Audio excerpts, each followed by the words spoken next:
Uttar Pradesh BTC. परीक्षा प्रश्न पत्र द्वितीय वर्ष चतुर्थ सेमेस्टर 2016 द्वितीय प्रश्न पत्र शैक्षिकी प्रबंधन एवं प्रशासन वस्तुनिष्ठ प्रश्न 1। कक्षा कक्ष एवं कक्षा कक्ष के बाहर किसी सामाजिक क्रियाकलाप को संपन्न कराने के लिए आवश्यक है उत्तर डी योजना बनाना 2। मानवीय प्रबंधन का घटक है उत्तर डी चेतना परिचय और संप्रेषण 3। समस्यात्मकता का प्रमुख अंग है उत्तर बी समाधान संपादन 5। NCERT निम्न में उत्तर सी केंद्रीय संस्थान है 6। ग्राम शिक्षा समिति के गठन के लिए आवश्यक है उत्तर एक महिला का होना 7। लो कास्ट नो कैस्ट वाली शिक्षा अधिगम सामग्री का निर्माण किया जा सकता है उत्तर सी स्थानीय सामग्री से निर्माण द्वारा 8। प्राथमिक कक्षाओं के बच्चों को पाठ्यपुस्तकों की निःशुल्क उपलब्धता करानी चाहिए उत्तर बी भारत सरकार द्वारा 10। प्रदेश में संयुक्त शिक्षा का पठन पाठन किस किस से प्रारंभ किया गया है उत्तर डी कक्षा 6 से 11। समस्यात्मक दशाओं में उत्तर बच्चे की अभिरुचि का ध्यान रखा जाता है 12। पाठ्यचर्या क्रियाकलापों के संचालन का दायित्व सौंपना चाहिए उत्तर पाठ्यचर्या क्रियाकलापों के संचालन का दायित्व शिक्षकों को सौंपना चाहिए 13। प्रबंध जनपद में कार्यरत जिला समन्वयक अग्रणी होते हैं उत्तर बी जिला शिक्षा अधिकारी के 14। राष्ट्रीय अध्ययन और प्रशिक्षण परिषद का मुख्यालय स्थित है उत्तर सी नई दिल्ली में 15। जिला स्तर पर समन्वय अकादमिक संसद है उत्तर छात्र 16। प्रबंध प्रक्रिया के अंग कौन कौन से हैं उत्तर प्रबंध प्रक्रिया के अंग हैं नियोजन नेतृत्व संगठन समन्वय एवं नियंत्रण। 17 विद्यालय प्रबंधन के अंतर्गत कौन कौन से भौतिक संसाधन आते हैं उत्तर विद्यालय प्रबंधन के अंतर्गत भौतिक संसाधन आते हैं भवन कक्षा कक्ष पुस्तकालय शैक्षिकी सामग्री खेल का मैदान फर्नीचर आदि। 18 मानवीय प्रबंधन के प्रमुख घटक बताइए उत्तर मानवीय प्रबंधन के प्रमुख घटक हैं प्राध्यापक परिचय शिक्षक तथा विद्यार्थी। 19 लर्निंग कॉर्नर से आप क्या समझते हैं उत्तर लर्निंग कॉर्नर वह कक्षा का कोना है जहां शिक्षण अधिगम सामग्री का संग्रह होता है। 20 कक्षा 2 में पढ़ाई जाने वाली पाठ्यपुस्तकों की संख्या तथा नाम बताइए उत्तर कक्षा 2 में पढ़ाई जाने वाली पाठ्यपुस्तकों की संख्या 2 है।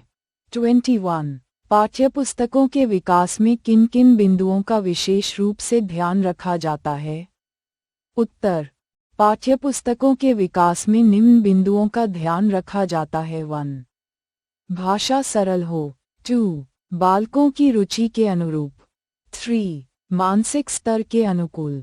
22 सामान्य विद्यालय में कौन कौन सी समय सारणी बनाई जाती है उत्तर 1 अध्यापकों की समय सारणी 2 कक्षा समय सारणी 3 संयुक्त समय सारणी 4 गृह कार्य की समय सारणी 5 खेल कूद की समय सारणी 6 पुस्तकालय की समय सारणी 23।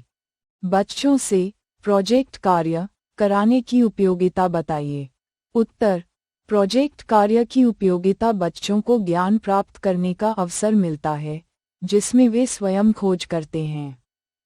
24 शैक्षिकी प्रपत्र का महत्व बताइए उत्तर शैक्षिकी प्रपत्र विद्यार्थियों के संपूर्ण व्यक्तित्व के विकास में सहायक होते हैं। 25 खेलकूद से बच्चों में किन पांचों का विकास होता है उत्तर खेलकूद से बच्चों में शारीरिक मानसिक सामाजिक भावनात्मक एवं नैतिक विकास होता है।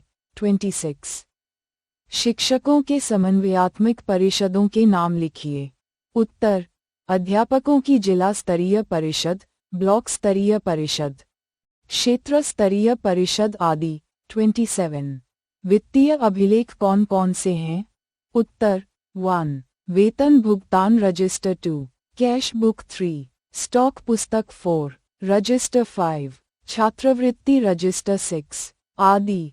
29, सार्वभौमिकरण का अर्थ स्पष्ट कीजिए। उत्तर, सार्वभौमिकरण का अर्थ है कि 6 से 14 वर्ष तक के सभी बच्चों को निःशुल्क शिक्षा उपलब्ध हो। 30, उत्तर प्रदेश के राज्य परियोजना कार्यालय का मुख्यालय कहाँ स्थित है? उत्तर, लखनऊ में। 31, विद्यालय में प्रबंधन प्रक्रिया के महत्व पर प्रकाश डालिए। उत्तर, विद्यालय प्रबंधन प्रक्रिया का महत्व विद्यालय को लक्ष्यों की प्राप्ति, कार्यों का सुचारू संचालन, संसाधनों का उचित उपयोग आदि में सहायक होता है। 32, विद्यालय प्रबंध में आकर्षक बनाने में समुदाय की भूमिका स्पष्ट कीजिए। उत्तर, समुदाय विद्यालय को आकर्षक बनाने में मदद करता है पता, एसएमसी, स्थानीय सहयोग आदि द्वारा। 33, बच्चों की शारीरिक अस्वस्थता के ध्यान में रखकर क्यों परीक्षा की व्यवस्था की जाती है? क्यों? स्पष्ट कीजिए। उत्तर, परीक्षा की व्यवस्था बच्चे की शारीरिक स्थिति को ध्यान में रखकर की जाती है ताकि बच्चे पर अनावश्यक दबाव न पड़े। 34, विद्यालय में शैक्षिकता की आवश्यकता एवं महत्व पर प्रकाश डालिए। उत्तर, विद्यालय में शैक्षिकता आवश्यक है क्योंकि 1, छात्रों में अनुशासन बनाए रखने के लिए, 2, शैक्षिकी वातावरण बनाने के लिए, 3, बेहतर अधिगम के लिए। 35, मानवीय प्रबंधन क्यों आवश्यक है? किस किस बिंदुओं पर ध्यान रखना आवश्यक है? उत्तर, मानवीय प्रबंधन आवश्यक है क्योंकि यह शिक्षण अधिगम प्रक्रिया को प्रभावी बनाता है। बिंदु प्रेरणा, संवाद, प्रशिक्षण आदि। 36, विद्यालय, अभिभावक और समुदाय के बीच समन्वय पर टिप्पणी लिखिए। उत्तर, विद्यालय, अभिभावक और समुदाय का समन्वय बच्चों के सर्वांगीण विकास के लिए आवश्यक है।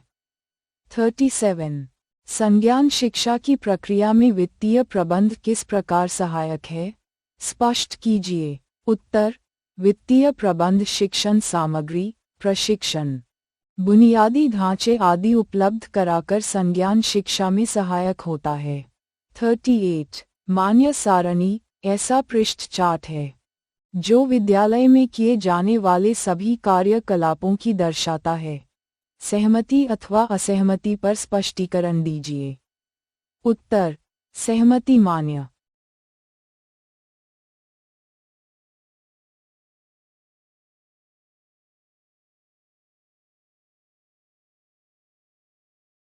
सारणी विद्यालय के सभी कार्यों का समयबद्ध विवरण प्रस्तुत करती है। 39, विद्यालय में शाला स्वास्थ्य क्रियाकलापों का आयोजन क्यों आवश्यक है? उत्तर, शाला स्वास्थ्य कार्यक्रम बच्चों की शारीरिक एवं मानसिक स्वास्थ्य रक्षा के लिए आवश्यक है। 40, समेकित शिक्षा क्या है? उत्तर, समेकित शिक्षा वह शिक्षा है जिसमें विकलांग बच्चों को सामान्य बच्चों के साथ पढ़ाया जाता है।